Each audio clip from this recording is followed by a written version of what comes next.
Hello. Hi guys. शुरू हो गया वेल्डिंग धमाका। वेल्डिंग के प्रीवियस ईयर क्वेश्चन। जय हिंद साथियों, भारत माता की जय। चलिए शुरू करते हैं गाइस। लाइक और शेयर कर देना।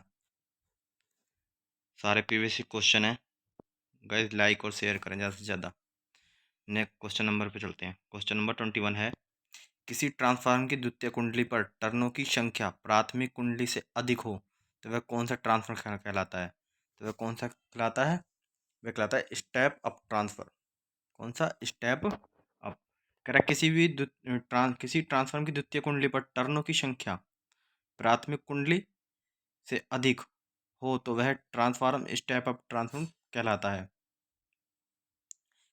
वोल्टता को बढ़ाने वाले ट्रांसफार्मर को स्टेप अप ट्रांसफर और वोल्टता को कम करने वाले को स्टेप डाउन। वोल्ट बढ़ाता है जिसे स्टेप अप, और जो वोल्ट को कम करता है वो स्टेप डाउन।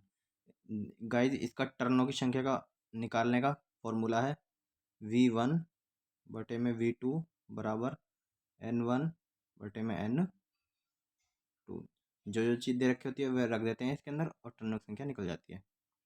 नेक्स्ट क्वेश्चन है, कह रहा है यदि प्राथमिक टर्नों की संख्या N1 और वोल्टता V1, द्वितीय टर्नों की संख्या N2 और वोल्टता V2, इनमें से कौन सा संबंध सही है? अभी मैंने बताया था फॉर्मूला V1 बटे V2 बराबर N1 बटे N2। तो कौन सा ऑप्शन नंबर ए इसका राइट आंसर होगा। ठीक है भाई। चलिए नेक्स्ट क्वेश्चन चलते हैं। इस रो में आया वो क्वेश्चन है गाइस, ज़्यादा से ज़्यादा लाइक करें, शेयर करें और सब्सक्राइब करें चैनल को। इसी प्रकार से चलते रहेंगे क्वेश्चन। 4-5 हज़ार क्वेश्चन कराने हैं, लगभग 500-600 हो भी गए हैं।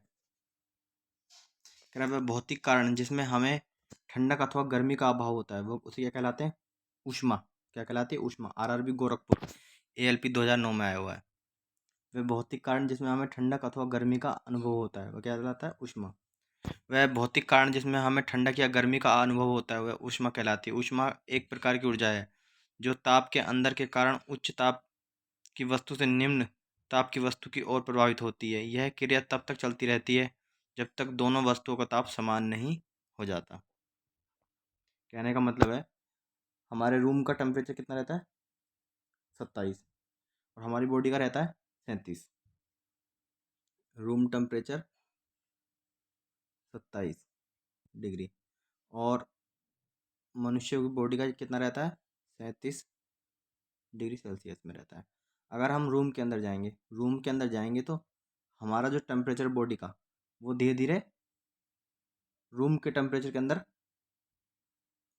जाने लगेगा, या फिर रूम का जो टेम्परेचर है वो हमारी बॉडी, मतलब जो वो ये क्रिया तब तक चलती रहेगी जब तक इक्वल नहीं हो जाता। यानी कि दोनों इक्वल हो जाएगा फिर क्रिया रुक जाएगी। तो यानी कि वही बात कह रहा है। कह रहा है भौतिक कारण जिसमें हम ठंडक अथवा गर्मी का अनुभव होता है वह कहलाता है ऊष्मा। और ये कब तक होता है? जब तक वह एक समान तापमान पर ना आ जाए। नेक्स्ट क्वेश्चन गाइस, कह रहा है 1 BTU बराबर है कितना? 252 कैलोरी के। 1 BTU कितने बराबर है? 252 कैलोरी होती है, जिसे ब्रिटिश थर्मल यूनिट बोलते हैं। क्या? British thermal unit. 1 पाउंड पानी का तापमान 1 फ़ारेनहाइट बढ़ाने के लिए जितनी ऊष्मा की आवश्यकता होती है उसे बोलते हैं 1 BTU कहते हैं। तो ये कितनी होती है? ये 252 कैलोरी होती है। नेक्स्ट क्वेश्चन कह रहा है दो वस्तुओं में ऊष्मा का प्रभाव निर्भर करता है। किस पर निर्भर करता है? उनके तापमान पर निर्भर करता है। किस पर? उनके तापमान पर। कि दो वस्तुओं में ऊष्मा का प्रभाव निर्भर करता है उनके तापमान पर। RRB जम्मू कश्मीर ALP 2010 में आया क्वेश्चन है। गाइस, इसका PDF रिवाइज करते रहें। इसका PDF मिल जाएगा डिस्क्रिप्शन में। मैं टेलीग्राम का नाम दे दूंगा, वहाँ पे जाके और टेलीग्राम पे अपलोड कर दूंगा आज ही, क्लास ख़त्म होने के तुरंत बाद ही। तो वहाँ से आप डाउनलोड कर लेना PDF सारे टेलीग्राम पे हैं, और टेलीग्राम का नाम डिस्क्रिप्शन में मिल जाएगा। इंडिया लर्निंग प्लेटफॉर्म के नाम से ही है, और इंडिया लर्निंग प्लेटफॉर्म को सब्सक्राइब करो और यहाँ से क्लास करते रहो। सारे क्वेश्चन आए हुए हैं। ALP की वैकेंसी कभी भी आ सकती है। ऊष्मा का सुचालक नहीं है। कह रहा ऊष्मा का सुचालक नहीं है। एल्युमिनियम है, तांबा है, चांदी है, क्या नहीं है? कांच ऊष्मा का सुचालक नहीं है। और सबसे बढ़िया जो ऊष्मा का सुचालक है वो क्या है? चांदी है। उसके बाद तांबा, उसके बाद एल्युमिनियम। लेकिन चांदी की तार इसलिए नहीं बनाते क्योंकि ये चांदी बहुत कॉस्टली है, इसलिए हम कॉपर का इस्तेमाल करते हैं। कह रहा खोलते पानी की अपेक्षा भाप में हाथ अधिक जलते हैं क्योंकि भाप से भाप से क्या होता है, गुप्त ऊष्मा के कारण अधिक ऊष्मा होती है। गुप्त ऊष्मा में क्या होती है, अधिक ऊष्मा होती है। क्योंकि तब पानी के अंदर जो जो हम ढक के रखते हैं उसको, तो उसमें एक गुप्त ऊष्मा हो जाती है। जैसे पानी को हटाते हैं तो एक भाप निकलती है ना, गुप्त ऊष्मा। और किस में पाई जाती है गुप्त ऊष्मा? गुप्त ऊष्मा रोटी में पाई जाती है, क्योंकि जब रोटी बनाते हैं तो क्या है, उसके मुकाबले, आग के मुकाबले अगर भाप को लग जाती है हाथ में कहीं पे भी, कितना हाथ जलता है फटाफट, तो वो क्या है, गुप्त ऊष्मा है, जो रोटी के अंदर पाई जाती है। खोलते पानी की अपेक्षा भाप में हाथ अधिक जलते हैं क्योंकि भाप में गुप्त ऊष्मा के कारण अधिक ऊष्मा होती है। भाप भाप की गुप्त ऊष्मा खोलते पानी की अपेक्षा अधिक होती है, इसलिए भाप से हाथ अधिक जलते हैं। और ताप मापने में पैमाने के बीच क्या संबंध है, तो कौन सा है? C/5 F बराबर F-32/9 केल्विन में निकालने के लिए K-273 और बटे 5, और नीचे रूमर के लिए 5। तो ये ऑप्शन नंबर ए इसका राइट आंसर है। C/5 F-32/9 K-273/5 R/4। तो ये इसका ए ऑप्शन नंबर इसका राइट आंसर है। चलिए नेक्स्ट क्वेश्चन चलते हैं। सी क्या तापमान डिग्री सेल्सियस में, एफ फ़ारेनहाइट है, के केल्विन है और आर र्यूमर में नापने के लिए। नेक्स्ट क्वेश्चन कह रहा बहुत उच्च ताप मापने के लिए किस उपकरण का उपयोग किया जाता है? कह रहा बहुत उच्च ताप मापने के लिए किसका? पायरोमीटर का। किसका इस्तेमाल करते हैं? पायरोमीटर का। कह रहा बहुत उच्च ताप मापने के लिए पायरोमीटर का प्रयोग किया जाता है। पायरोमीटर का उच्च तापमापी कहा जाता है। पायरोमीटर कई प्रकार के होते हैं, प्रकाशीय उच्च तापमापी, विकिरण उच्च तापमापी और प्रतिरोध उच्च तापमापी और ताप विद्युत उच्च तापमापी। वह ताप जो फ़ारेनहाइट और सेल्सियस पैमाने पर बराबर होता है, तो कौन सा? -40 डिग्री होता है। -40 चाहे फॉर्मूले के अंदर रख देना, निकल के आ जाएगा। C-5 F-32/9। तो क्या कह रहा है? बराबर है, तो सेल्सियस की जगह क्या रख देंगे? -40 डिग्री रख देंगे। सेल्सियस की जगह -40 डिग्री रख देंगे, ये फॉर्मूला लगा देंगे, निकल जाएगा। ऑप्शन नंबर डी इसका राइट आंसर है। क्या कह रहा है? निम्न में से कौन सा केल्विन -40 फ़ारेनहाइट की माप को, तो -40 डिग्री के फ़ारेनहाइट अगर, यानी कि जैसे भाई C/5 बराबर फ़ारेनहाइट बोल रहा है तो केल्विन में निकालना है। केल्विन में निकालना है तो हम फॉर्मूला लगाएंगे, एफ की जगह रख देंगे -40 -32/9, और यहाँ फ़ारेनहाइट उसमें केल्विन में निकालना तो के रहता है ना -273/5। ये फॉर्मूला लगा लेंगे, इससे निकल जाएगा ये। इस फॉर्मूले को लगाएंगे तो ये केल्विन में निकल के आ जाएगा निकल के। ठीक है गाइस, के निकल के आ जाएगा। तो ऑप्शन नंबर सी इसका राइट होगा, 233 केल्विन। नेक्स्ट क्वेश्चन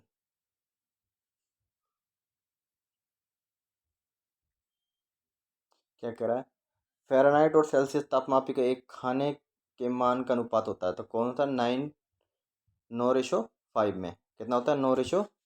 फ़ारेनहाइट और सेल्सियस तापमापी एक खाने के मान को 9:5 अनुपात होता है। हिम मिश्रण का ताप केल्विन पैमाने पे 240 के है, तो इसका सेल्सियस में क्या होगा? तो वही फॉर्मूला लगा देंगे केल्विन में। अभी फॉर्मूला बताया था, F-32/9 बराबर के लग की जगह के रख देंगे -273/5। ये वाला फॉर्मूला लिख देंगे। तो सेल्सियस में चाहिए था, सेल्सियस में चाहिए। एक मिनट का, सेल्सियस में चाहिए ना, सेल्सियस में चाहिए था। तो सेल्सियस में जाने के लिए सेल्सियस में जाने के लिए क्या करेंगे, ये वाला फॉर्मूला लगाएंगे के -273/5 बराबर C/5। दोस्त केल्विन की जगह क्या रख देंगे, 240 उठा के रख देंगे, C निकल के आ जाएगा कैलकुलेशन करने पर। तो ऑप्शन नंबर इसका क्या होगा, ए -33 degree Celsius. RRB Kolkata ALP 2005 में आया हुआ क्वेश्चन है। सारे क्वेश्चन गाइज आए हुए हैं, ज़्यादा से ज़्यादा लाइक करें, शेयर करें। भाई ALP की वैकेंसी कभी भी आ सकती है, इसलिए ट्रेड की थोड़ी थोड़ी तैयारी अभी से करनी पड़ेगी। कह रहा पारे का क्वथनांक होता है, पारे का क्वथनांक कितना होता है, 245 डिग्री सेल्सियस। पारे का क्वथनांक कितना होता है, बॉइलिंग पॉइंट 245 डिग्री सेल्सियस। पारे का क्वथनांक 245 डिग्री सेल्सियस होता है, जिसमें नियत ताप पर कोई द्रव गैस के बदलने लगता है, जब उसे द्रव का क्वथनांक कहते हैं। पानी का क्वथनांक 100 डिग्री सेल्सियस होता है और दाब बढ़ने पर पदार्थ का क्वथनांक बढ़ता है। कह रहा जिस नियत ताप पर ठोस द्रव अवस्था में बदल जाता है उसे क्या कहते हैं, हिमांक। क्या कहते हैं, हिमांक। ऑप्शन नंबर सी इसका राइट आंसर है। कह रहा पदार्थ की विशिष्ट ऊष्मा क्या होती है, पदार्थ की विशिष्ट ऊष्मा होती है क्यू बराबर MS∆T। ये है फॉर्मूला, ये फॉर्मूला किस में है, Q = MS∆T, Q = MS∆T, Q = MS∆T। अच्छा, Q = MS∆T, तो इसमें S बराबर Q/MS M × ∆T दे रखा है, तो ये नहीं होगा, ये तो ख़त्म। को घुमा के दे रखा है, -∆T, माइनस तो है ही नहीं। Q = MS∆T है, तो Q = MS∆T है, तो S निकालेंगे तो Q नीचे जाएगा नहीं, Q ऊपर रहेगा। तो option number A right answer है भाई। S = Q MS∆S यहाँ आ गया, Q = M∆T। Option number A right answer है। RRB बेंगलोर, देखो दे भी रखा, पदार्थ की विशिष्ट ऊष्मा Q = MS∆T से ज्ञात की जाती है, तो S निकालना है तो Q M∆T। Question number next. कह रहा उच्च ताप प्रवाह करने के लिए बेस मेटल का विस्तार का कारण होता है। कह रहा उच्च ऊष्मा प्रवाह के कारण, अगर उच्च ऊष्मा प्रवाह के कारण बेस मेटल का जो विस्तार है का कारण होता है, तो क्या कारण होता है, विकृतीकरण। क्या होता है, विकृतीकरण। उच्च ऊष्मा प्रवाह के कारण बेस मेटल का विस्तार का कारण विकृतीकरण होता है। ऊष्मा का प्रभाव 3 प्रकार से होता है, एक चालन होता है, एक संवहन होता है और एक विविकरण होता है। तो ये क्या है, विविकरण ही है, इसको विकृतीकरण लिख रखा है। तो उच्च ताप पर मूल धातु पिघल जाती है। मूल धातु का वह बल जो अपनी और गलित धातु को आकर्षित या प्रतिकर्षित करता है, उसे वह पृष्ठ तनाव बल कहलाता है। तो ऑप्शन नंबर इसका डी राइट आंसर है। कह रहा किस आर्क वेल्डिंग में प्रति मिनट डिपॉजिट किए गए वेल्ड धातु के निम्नलिखित में से कौन सा शब्द प्रयोग किया जाता है, कौन सा डिपोजिशन दर, कौन सा डिपोजिशन दर। ऑप्शन नंबर बी इसका राइट आंसर है। एक सर्किट में बहने वाली विद्युत धारा को प्रदर्शित करता है, क्या एम्पियर प्रयोग करता है, प्रदर्शित किया जाता है। एक सर्किट में बहने वाली विद्युत धारा को प्रदर्शित किसके द्वारा किया जाता है, एम्पियर के द्वारा। ईश्वरू टेक्नीशियन बी में पूछा हुआ है। धारा क्या होती है, प्रत्यावर्ती धारा, प्रत्यावर्ती धारा होती है, और एक दिष्ट धारा, AC और DC।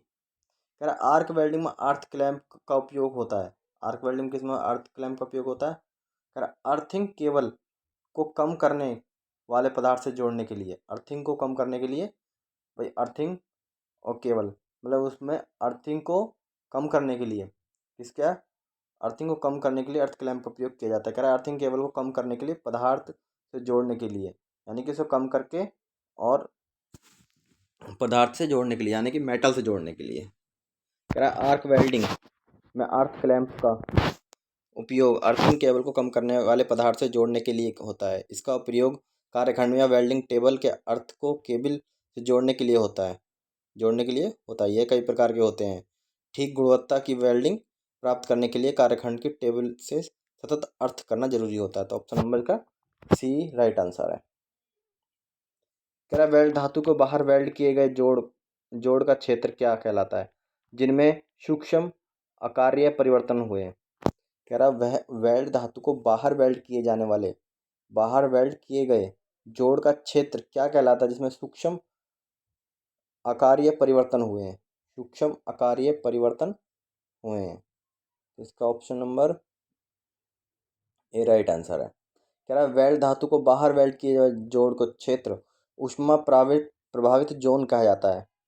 क्या कहता है? हीट इफेक्टेड जोन कहलाता है। ऊष्मा प्रभावित जोन वेल्ड पर यह उसके आसपास सामग्री की मात्रा जो वेल्ड ऊष्मा के कारण गुणों में परिवर्तित हो जाती है। दे रखा चित्र में। कह रहा पावर की इकाई को व्यक्त किया जाता है किसमें? वाट में। पावर की इकाई क्या है? वाट। वाट बराबर वोल्ट इंटू धारा। कह रहा धातु का वह भाग जो ऊष्मा से प्रभावित होता है। धातु का वह भाग जो ऊष्मा से प्रभावित होता है न तो गलता है और न प्लास्टिक बनाता है। धातु का वह भाग जो ऊष्मा से प्रभावित होता है ना तो वो गलता है हीट से प्रभावित होने के बाद और ना वो प्लास्टिक बनाता है।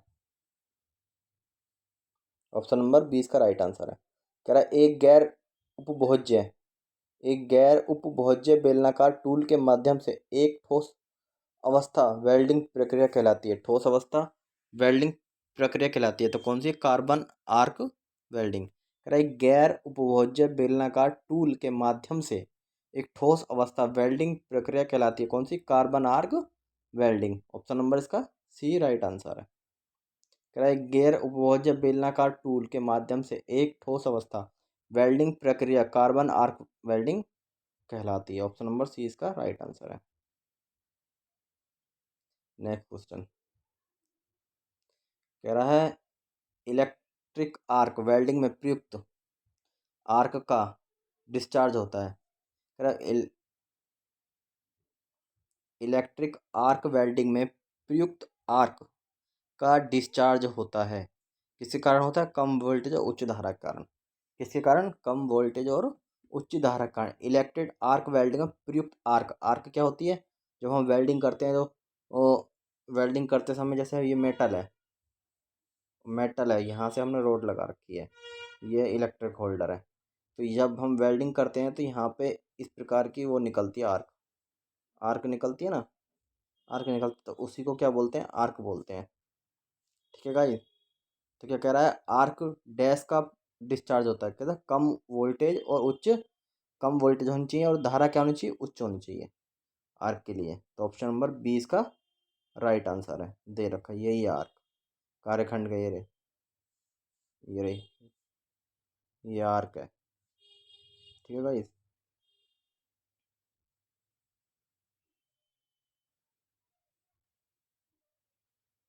कह रहा है जब विभिन्न धातुओं को दो तारों को एक साथ जोड़ा जाता है तो जंक्शन पर अप्लाई किए जाने वाले ताप एक ईएमएफ इलेक्ट्रोमैग्नेटिक फोर्स निर्मित करता है। यह प्रभाव एक थर्मोकपल में डैश मापने के लिए किया जाता है। क्या? तापमान मापने के लिए किया जाता है। किस लिए? हीट नापने के लिए। तापमान नापने के लिए। जब विभिन्न धातुओं को दो तारों को एक साथ जोड़ा जाता है और जो जंक्शन पर अप्लाई किए जाने वाला ईएमएफ इलेक्ट्रोमैग्नेटिक फोर्स निर्मित करता है। यह प्रभाव एक थर्मोकपल के तापमान मापने के लिए उपयोग किया जाता है। दो भिन्न धातुओं को जोड़ को ताप युग्म कहते हैं। तापमान एवं ताप नियंत्रण के लिए इसका बहुत प्रयोग होता है। नेक्स्ट क्वेश्चन कह रहा है इलेक्ट्रो पॉजिटिव वेल्डिंग में इलेक्ट्रोड की कुल ऊष्मा कितनी होती है? 2/3 होती है। इलेक्ट्रोड पॉजिटिव वेल्डिंग में इलेक्ट्रोड की कुल ऊष्मा जिस पे वो होता है इलेक्ट्रोड होती है ऐसे और उस पर कवर अंदर ये मेटल होता है और ये कवर होती है इस प्रकार से। ये इस प्रकार से इसको क्या बोलते हैं? इलेक्ट्रोड बोलते हैं। क्या बोलते हैं? इलेक्ट्रोड। तो ये कह रहा है कुल ऊष्मा का उत्पादित होता है कितना? 2/3। नेक्स्ट क्वेश्चन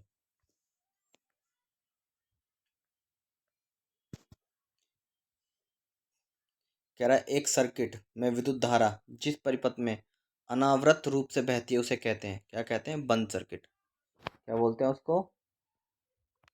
बंद सर्किट। कह रहा है एक सर्किट में विद्युत धारा जिस परिपथ में अनावृत रूप से बहती है उसे कहते हैं बंद सर्किट। एक सर्किट में विद्युत धारा परिपथ में अनावृत रूप से बहती है उसे बंद सर्किट कहते हैं। बंद परिपथ में धारा सामान्य रूप से काम आता है। एक बंद परिपथ में इलेक्ट्रॉन का प्रवाह सतत रूप से होता है।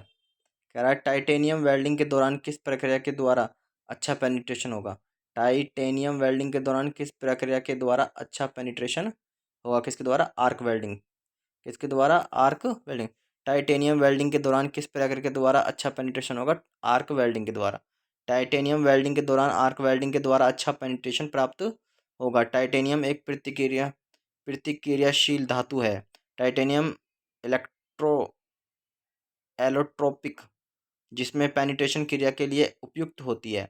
आर्क वेल्डिंग एक गलन वेल्डिंग प्रक्रम है। इसके अंतर्गत जोड़े जाने वाले धातु खंडों को गर्म करके गलनांक तक पहुंचाकर उसे पिघलाया जाता है। पिघलाने के लिए धातु खंड तथा फिलर धातु क्षण के माध्यम विद्युत आर्क उत्पन्न की जाती है। तो इसका option number B right answer. कह रहा है धातु कवच आर्क वेल्डिंग विद्युत आर्क का क्या तापक्रम होना चाहिए। तो क्या तापक्रम रहता है? 3600 रहेगा, 4000 डिग्री सेंटीग्रेड। 3600 से लेके 4000, यानी कि option number C right answer है। कह रहा है वेल्डिंग केबल तथा इलेक्ट्रोड के बीच के करंट प्रवाह करने के लिए किसका प्रयोग किया जाता है। किसका प्रयोग है? इलेक्ट्रोड होल्डर का इस्तेमाल। वेल्डिंग केबल और इलेक्ट्रोड के बीच, कह रहा है वेल्डिंग केबल और इलेक्ट्रोड के बीच। भाई यहाँ तो इस प्रकार से ये एक हमने वेल्डिंग बूथ बना रखा है यहाँ पे टेबल, और यहाँ पे क्या करते हैं हम इस टेबल पर रख के ये जॉब है, जॉब को वेल्डिंग करते हैं। तो यहाँ पे क्या कह रहा है? ये कह रहा है, एक मिनट भाई, कह रहा है वेल्डिंग केबल तथा इलेक्ट्रोड के बीच के करंट, यानी वेल्डिंग केबल, ये वेल्डिंग केबल है इस प्रकार से वेल्डिंग केबल, और वेल्डिंग केबल है, और यहाँ पे क्या लगा हुआ है? वेल्डिंग केबल, और ये यहाँ से आ गया हमारा ये होल्डर, होल्डर आ गया, और यहाँ में इलेक्ट्रोड लगी है। यहाँ से हम वेल्डिंग कर रहे हैं इलेक्ट्रोड से। तो कह रहा है वेल्डिंग केबल और इलेक्ट्रोड के बीच जो करंट के प्रवाह करने के लिए किसका प्रयोग किया जाता है। तो किसका? इलेक्ट्रिक होल्डर का इस्तेमाल। ये क्या है? Electric holder. इलेक्ट्रिक होल्डर का इस्तेमाल किया जाता है। तो ऑप्शन नंबर डी इसका राइट आंसर है। ऑप्शन नंबर डी इसका राइट। आरआरबी पटना एएलपी 2007 में आया हुआ क्वेश्चन है। चलिए गाइस आज के लिए यहीं तक। ये चैप्टर कल ख़त्म हो जाएगा, नेक्स्ट चैप्टर चलेगा। तो ज़्यादा से ज़्यादा लाइक करें, शेयर करें, और इसका पीडीएफ जो है आपको डिस्क्रिप्शन में लिंक मिल जाए, वो टेलीग्राम का नाम मिल जाएगा, वहाँ से जाके इंडिया लर्निंग प्लेटफॉर्म 9400 ये टेलीग्राम का नाम है, वहाँ से जाके अपना पीडीएफ डाउनलोड कर लें और बार बार इसको रिवाइज करते रहें, क्योंकि सबसे ज़्यादा बच्चे ट्रेड में ही फेल होते हैं। इसलिए अभी से क्लास चल रही है, रिवीजन होता रहेगा अभी से थोड़ा थोड़ा करके। 4-5 हज़ार क्वेश्चन है इसमें। फिर ये बुक ख़त्म हो जाएगी लगभग, ये ख़त्म हो जाएगी इस महीने में या नेक्स्ट मंथ में ख़त्म हो जाएगी पूरी बुक।